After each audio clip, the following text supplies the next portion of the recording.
Bonjour à tous, je suis ravie de vous retrouver dans cette nouvelle vidéo. C'est un sujet qui m'a été demandé sur Instagram, d'ailleurs merci à toi. Mon compte Instagram pendant que j'y suis, c'est Meubles et Passions, si vous voulez me suivre là-bas également. Et d'ailleurs j'en profite pour vous dire que si vous avez des sujets de vidéos à me proposer, surtout n'hésitez pas, je me ferai vraiment un plaisir de les filmer dans les semaines à venir. On n'oublie pas non plus un petit pouce en l'air pour me soutenir, de vous abonner à ma chaîne et puis n'hésitez pas également à partager cette vidéo. Alors on va en venir donc au sujet principal de cette vidéo, sur donc les erreurs à ne pas commettre pour le relooking d'un meuble. C'est vrai que voilà, quand on démarre, quand on n'a jamais fait, c'est pas toujours évident et on sait pas trop comment faire. Alors je pense que je vous ferai également des vidéos sur les étapes principales à faire, sur le matériel, etc. Voilà, je pense qu'il y aura d'autres vidéos comme ça. Mais c'est vrai que voilà, j'ai eu cette proposition et donc ça me faisait très plaisir de pouvoir vous la filmer. Alors, première chose à éviter, c'est de peindre un meuble sans préparation. La préparation, c'est vraiment la base des bases à faire avant de relooker un meuble. Donc surtout, ne pas négliger cette étape-là qui est vraiment cruciale. Ensuite, on va dire que ça va un peu de pair avec la première étape. C'est de... alors je suis désolée, j'ai pris mes notes parce que comme il y en a quand même pas mal, c'est pour éviter d'en oublier. C'est de zapper également l'étape du nettoyage. Voilà, donc comme je vous disais, ça va un petit peu de pair avec la première. Parce que effectivement, ça peut être un meuble que vous avez chiné dans une brocante, n'importe où. Et c'est possible également que ce soit un meuble qui est passé pas mal de temps dans un grenier, dans un garage, qui soit infesté de poussière et peut-être même infesté de petites bêtes. Donc ça c'est pareil, je ne l'avais pas noté, mais surtout faites attention.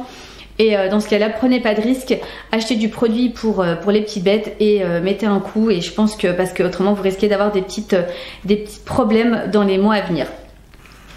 Alors en ce qui concerne le nettoyage, nettoyer oui, mais on n'y va pas au Karcher non plus. C'est pas un nettoyage à grande eau, tout simplement parce que vous allez vraiment imbiber votre meuble d'eau et ça reste du bois. Alors avec de l'eau encore une fois, il n'y a pas de souci, mais on évite le Karcher. Également, ne pas oublier le ponçage. Voilà, c'est très important. Ça va dépendre également du rendu que vous voulez. Alors évidemment que si vous voulez un meuble brut, il faudra le poncer. Mais même si vous voulez un meuble juste pour le peindre, il faut pas négliger cette étape. Alors on n'est pas obligé de le poncer à blanc, d'enlever totalement le vernis, mais moi je sais que j'y vais toujours un peu plus pour vaut mieux prendre des précautions avant. Également, on en est toujours au ponçage, ne pas poncer n'importe comment. Aller toujours dans le sens du meuble, enfin le sens des veines du meuble. Je vais y arriver. Voilà. Et ça sera beaucoup plus simple comme ça, parce qu'autrement vous risquez de rayer, d'avoir des coups de ponçage un petit peu n'importe où, et voilà, le résultat sera pas forcément génial. Ensuite, en ce qui concerne les produits, soit évitez d'aller acheter n'importe quel produit.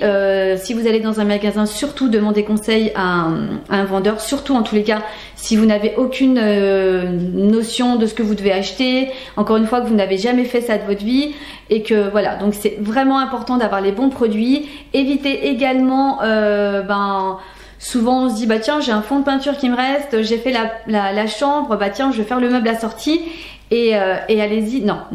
Même si c'est marqué boiserie sur votre peinture, et surtout si c'est une peinture que vous avez utilisée pour le mur, ça fonctionnera pas super bien sur vos meubles.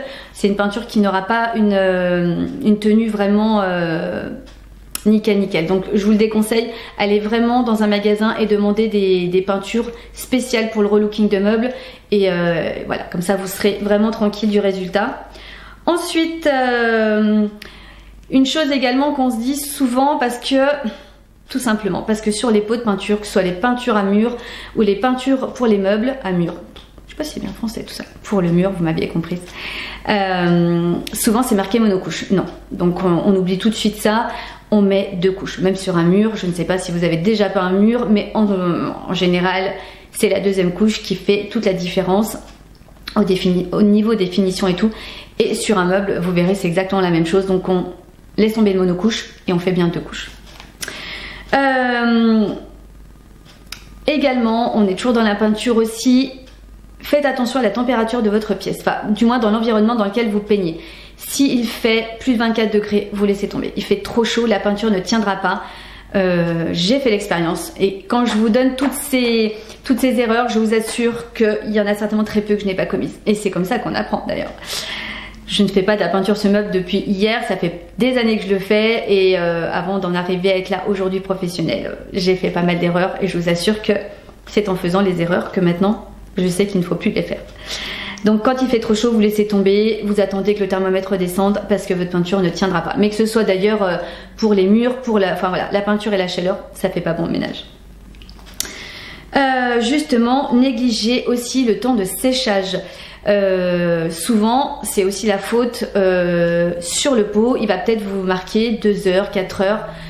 Voilà, peu importe, non, 2 heures, sincèrement. Alors, bien sûr que vous allez toucher votre meuble et vous allez dire, bah, c'est bon, c'est sec, j'y vais pour la deuxième couche. Alors, c'est sec juste en surface, mais votre peinture n'aura pas du tout eu le temps de sécher à cœur.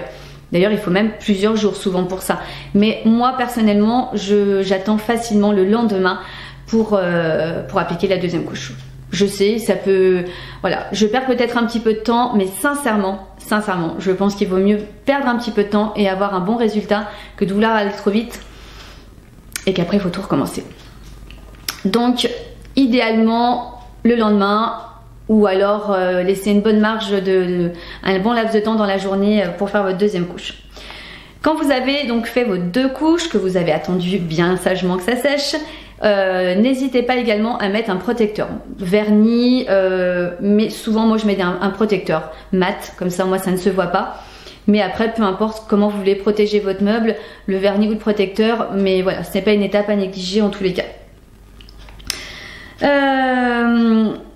Autre chose également, si vous avez un meuble que vous avez chiné ou peu importe et qui est déjà peint et que la couleur ne vous plaît pas, que vous voulez changer la peinture, évitez de peindre par-dessus celle-ci. C'est peut-être une peinture, alors si c'est un meuble par exemple que vous avez acheté, c'est peut-être une peinture qui a été posée qui n'était pas du tout adaptée au bois. Donc c'est une peinture qui va finir par s'écailler, qui a peut-être déjà commencé à s'écailler, donc déjà on laisse tomber, on ne repeint pas dessus, on va décaper, et oui, je sais. Je vous décourage.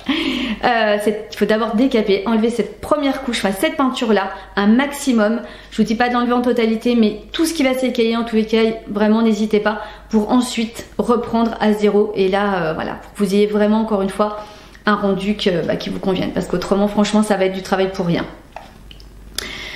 Et puis avant-dernière chose également, pour ceux encore qui vont débuter, qui n'ont jamais fait ça, je vous conseille vivement de ne pas commencer avec le buffet que vous avez dans votre salle à manger qui appartenait à votre grand-mère, arrière-ci, peu importe, qui fait 2 mètres de long. Voilà, et oui, je sais, il y en a beaucoup comme ça, parce que vous allez tout de suite vous décourager. C'est quand même du boulot, c'est quand même des heures de boulot, je vous l'assure. Donc allez plutôt chercher votre petite table de nuit ou même une boîte en bois décorative ou voilà, un petit meuble en tous les cas. Faites-vous la main là-dessus et quand vous voyez que vous avez un petit peu plus d'assurance et que vous vous sentez prête, et après vous vous attellerez sur le buffet de grand-mère. Vraiment, je vous le conseille vivement. Et pour clôturer cette vidéo, sincèrement aussi une chose assez importante, ne pas se presser. Comme je vous l'ai déjà dit et répété plusieurs fois dans cette vidéo, ça prend du temps, c'est du boulot. Et c'est vrai qu'on on est là, on voit ce meuble, on a envie de le faire tout beau, on est excité, on a hâte et tout. Surtout ne vous pressez pas. Mettez le temps qu'il faut, surtout si vous êtes débutant. Voilà, même si vous mettez 15 jours, on s'en fiche, vous ne devez rien à personne. Prenez votre temps et c'est comme ça que vous aurez un meilleur résultat parce qu'en se pressant, voilà, encore une fois, le résultat ne sera pas à la hauteur de votre espérance. Et comme je vous l'ai déjà dit, s'il faut tout recommencer, vous allez vraiment être découragé, je vous l'assure. Voilà, écoutez, c'est tout pour aujourd'hui, pour toutes les erreurs à éviter. J'espère que ça vous aura été d'un grand soutien, en tous les cas, pour ceux qui débutent. Et puis même pour ceux qui débutent pas, des fois, on a déjà justement commencé et puis on n'a pas forcément... Enfin, c'est ce qui peut nous permettre justement de se dire « Ah mais voilà, maintenant je comprends pourquoi ça ne fonctionnait pas ». Voilà, voilà, encore une fois, cette vidéo touche à sa fin. Je vous remercie de l'avoir vue, je vous fais plein de gros bisous et je vous dis à très bientôt pour une prochaine vidéo. À bientôt.